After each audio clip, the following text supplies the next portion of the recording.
Curhat itu tidak akan memberikan solusi. Bahkan sebenarnya Anda bisa menyelesaikan masalah Anda tanpa curhat. Cukup ceritanya ke Allah, dan itu lewat batin. Nggak ada manusia yang bisa mendengar. Apa gunanya kita ngucapin Alhamdulillah tapi hati kita masih berkeluh kesah. Jadi bukan pada kata, tetapi bagaimana kata itu bisa menghantarkan pada rasa. Bersyukur itu simpelnya, lihat objek yang kata Anda disyukuri, dan munculkan rasa bahwa objek tersebut berguna, bermanfaat untuk Anda. Akhirnya muncul rasa di situ. Ketika ketemu orang atau melihat atau terlintas di pikiran Anda, orang yang menurut Anda aman dengannya, doakan. Ketika Anda tidak aman dengan dia, Anda tidak suka dengan dia, maafkan. Bukti orang itu sungguh-sungguh adalah terus mengulang-ulang kebaikan. Oh, ini yang dimaksud, ya.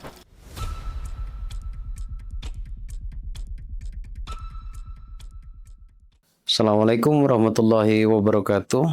Berjumpa lagi dengan saya di sini, Bagus Baraja, di channel Gus Baraja. Kita konten relax karena uploadnya jam 8, saatnya orang menuju istirahat. Tapi sebelum istirahat kita bekali hatinya, jiwanya, pikiran bawah sadarnya dengan ilmu keberlimpahan. Yakin banget dalam waktu 1 bulan saja Anda akan berubah hidupnya.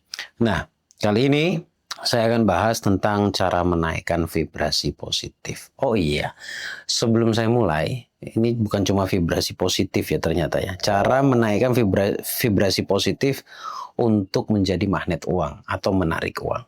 Sebelum saya bahas, saya mau sampaikan beberapa hal, ajakan dari saya. Yang pertama adalah bagi Anda yang belum berlangganan video eksklusif, segera berlangganan video eksklusif, karena di sana saya banyak paparkan materi-materi yang tidak saya paparkan di channel YouTube ini, ataupun mungkin ada yang saya paparkan atau jelaskan di video harian setiap jam 8 itu, tapi penyempurnaannya ada di video eksklusif. Berlangganan hanya dengan 29.000 dan 3 sampai 30.000 something gitu, karena ada biaya admin di situ. Sebulan Anda bisa menikmati video-video dari saya.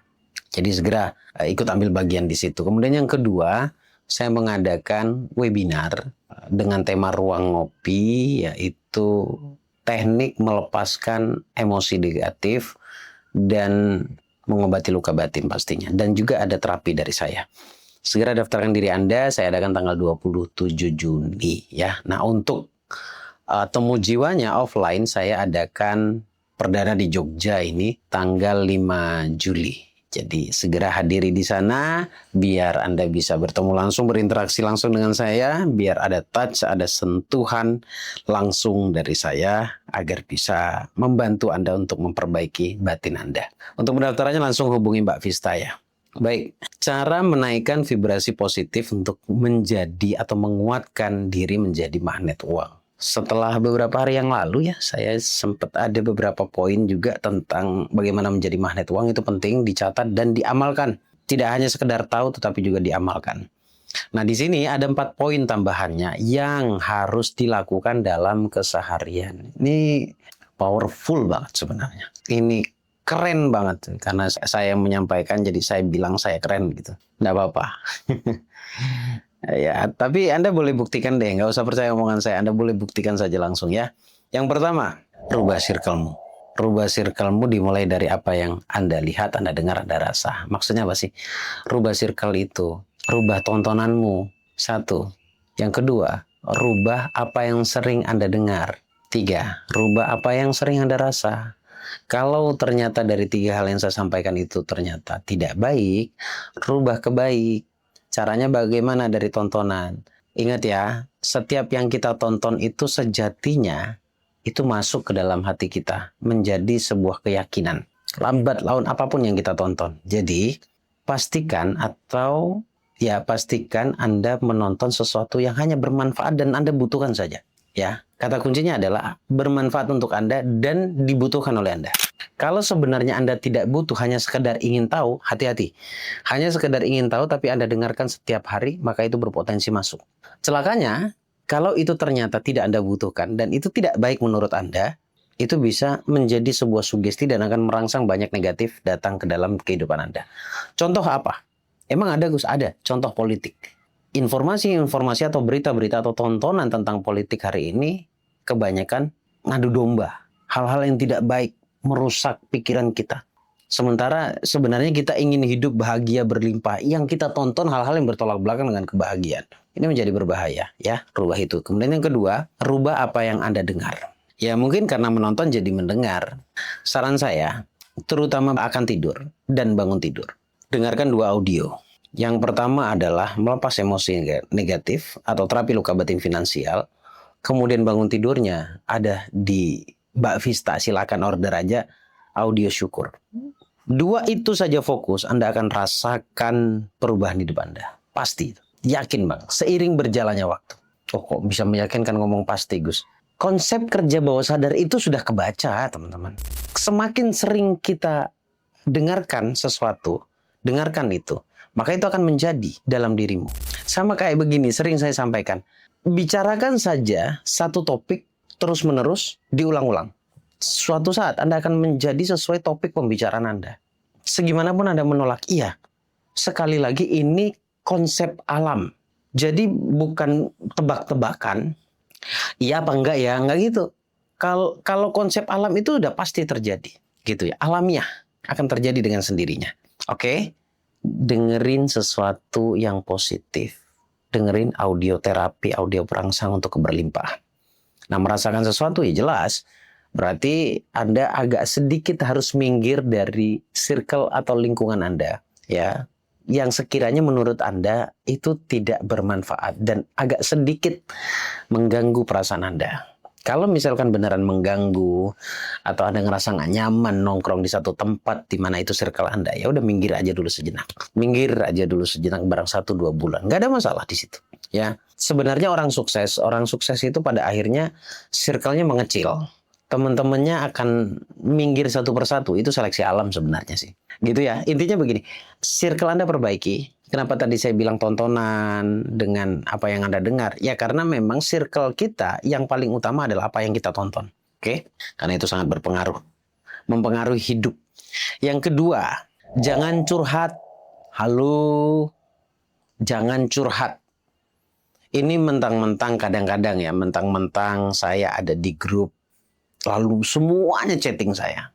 Saya nggak respon dan saya fine, saya baik-baik saja. Saya nggak respon. Kenapa? Kalau saya respon, dia akan menjadi-jadi dan celakanya nanti dia akan menyandarkan ke saya. Bahayanya di situ. Kenapa kok saya tidak merespon? Saya ingin semuanya itu murni bersandar ke Allah. Jadi sebenarnya gini, curhat itu tidak akan memberikan solusi. Bahkan sebenarnya Anda bisa menyelesaikan masalah Anda tanpa curhat. Cukup ceritanya ke Allah. Dan itu lewat batin. Nggak ada manusia yang bisa mendengar. Bahkan malaikat juga tidak bisa mendengarkan bahasa batin kita. Karena yang tahu batin kita adalah kita dengan Allah. Jadi jangan cerita kepada siapapun. Kalaupun Anda mau cerita, ceritakan pada gurumu. Ke orang tua, jangan. Kasihan. Orang tua itu kasih baik saja, jangan kasih buruk. Ya, cerita kepada gurumu dengan tujuan untuk mendapatkan solusi atau meminta pendapat bagaimana caranya bisa keluar dari masalah itu. Dan biasanya guru yang bijak akan menghantarkan ke Allah lagi. Karena curhat itu energinya sangat tidak baik. Ada orang yang sekedar ingin mengeluarkan sampah dalam hatinya. Tanpa dia berkeinginan untuk mendapatkan pendapat. Ada banyak orang seperti itu.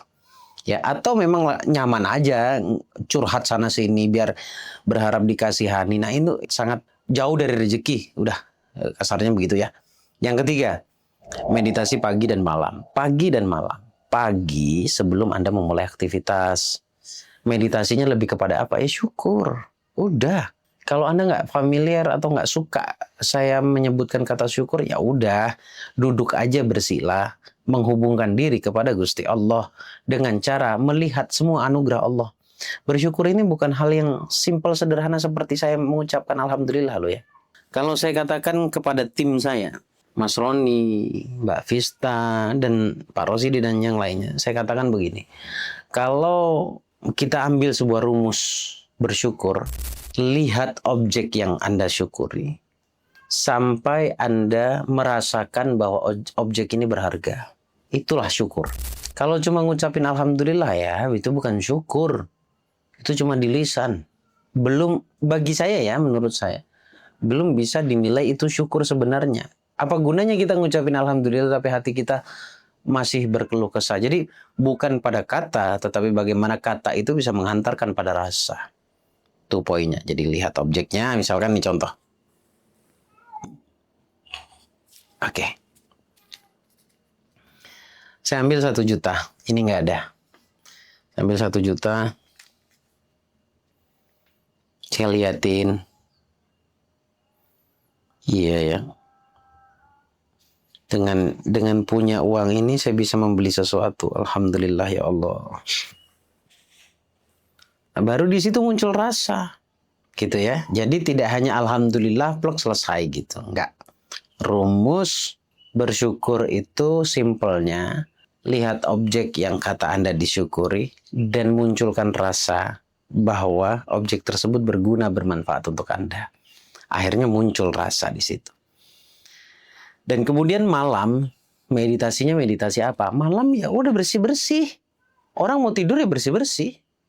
Ya kan? Ya ada yang kumur-kumur, sikat gigi, cuci muka, pakai krim, pakai ini, pakai itu, pakai serum. Bahkan ada yang mandi juga. Tapi itu kan urusan fisik. Kenapa nggak kita juga mikirin bersihkan sampah? Jiwa kita nih banyak sampah. Bahkan kita jadikan tong sampah, dikit-dikit iri, dikit-dikit benci, dikit-dikit marah, dikit-dikit sedih, dikit-dikit dendam. Walaupun dendamnya dikit-dikit gitu ya. Jadi bersihkan itu. Mau tidur itu. Makanya kenapa disunahkan mau tidur itu wudhu dulu. Disunahkan itu wudhu dulu. Maksudnya apa sih? Itu tanda kita harus bersih-bersih gitu loh. Supaya nanti ketika tidur kita nggak mikirin yang aneh-aneh, nggak mikirin syaiton. Paham ya? Itu yang ketiga, yang terakhir. Yang terakhir adalah kita dalam hidup selama pikiran ini masih aktif akan muncul 2 ya. Akan muncul baik dan buruk. Kadang muncul orang. Ya mungkin muncul lingkungan ya. Bisa muncul orang lah, anggaplah begitu ya. Kalau yang muncul orang yang baik, orang yang benar-benar Anda nggak ada masalah dengan dia, doakan dia. Muncul di pikiran atau Anda melihat? Kalau Anda melihat atau terlintas di pikiran Anda orang yang menjengkelkan, bisa aja maafkan. Jadi poinnya adalah ketika ketemu orang atau melihat atau terlintas di pikiran Anda orang yang menurut Anda aman dengannya, doakan. Ketika Anda tidak aman dengan dia, Anda tidak suka dengan dia, maafkan. Agar apa? 2 hal tindakan ini akan menghasilkan kebaikan. Maafkan, doakan. Lakukan pada semuanya. Anda perhatikan baik-baik ya. Ini bicara tentang finansial. Problem kita di finansial adalah karena ada energi negatif dalam diri kita. Dan 4 hal ini akan memperbaiki energimu. Ditambah lagi 3 poin di 2 video atau 3 video sebelumnya. 2 video sebelumnya kalau nggak salah. Oh itu powerful banget. Kalau Anda praktekkan ini, Anda akan merasakan, oh ini yang dimaksud. Ya, walaupun ini tidak bisa instan. Ini butuh sebuah proses, butuh sebuah konsistensi, butuh sebuah kesungguhan. Manjadda wajadda. Barang siapa yang bersungguh-sungguh, maka dia akan dapat apa yang dia inginkan. Poinnya di sungguh-sungguh. Nah, bukti orang itu sungguh-sungguh adalah terus mengulang-ulang kebaikan. Oke? Mengulang-ulang kebaikan. Itulah bukti orang yang sedang bersungguh-sungguh. Itu saja 4 poin tambahan. Ini semua yang saya ceritakan di channel YouTube itu sebenarnya perjalanan hidup saya ya. Jadi saya ambil benang merahnya. Oh iya, kalau mau gini iya. Oh iya. Pada poinnya, pada intinya, kesimpulannya adalah ya semakin kita sibuk memperbaiki diri, semakin sibuk alam ini memberikan kebaikan untuk kita. Coba buktikan. Terima kasih. Sampai ketemu di video berikutnya. Al-Fakir. Assalamualaikum warahmatullahi wabarakatuh.